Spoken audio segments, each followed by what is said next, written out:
एक चूहिया बहुत कठिन समय से गुजर रही थी।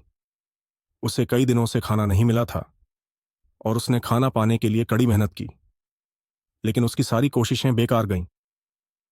उसने हर जगह भोजन ढूंढा, पर कहीं कुछ नहीं मिला।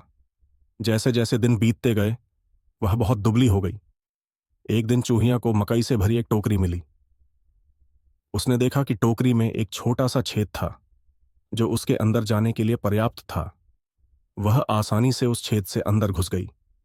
चूंकि उसने कई दिनों से कुछ नहीं खाया था, उसने बहुत सारा मकई खा लिया।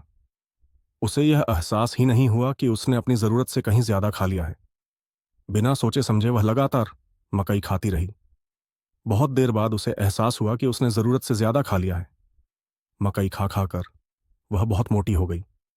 मकई खाकर संतुष्ट चूहिया उसी छोटे छेद से बाहर आने की कोशिश करने लगी, लेकिन अब वह छेद उसके मोटे शरीर के लिए काफी छोटा साबित हुआ। चूहिया घबराकर चिल्लाने लगी, हे भगवान, मुझे बाहर निकलने दो। मैं अब कैसे बाहर आऊं? उसकी चीख सुनकर एक चूहा वहां आया और उसने पूछा, क्या हुआ? तुम क्यों चिल्ला रही हो? चूहिया ने पूरी कहानी सुनाई और उससे समाधान पूछा। चूहे ने कहा, अगर तुम बाहर आना चाहती हो तो कुछ समय इंतजार करो।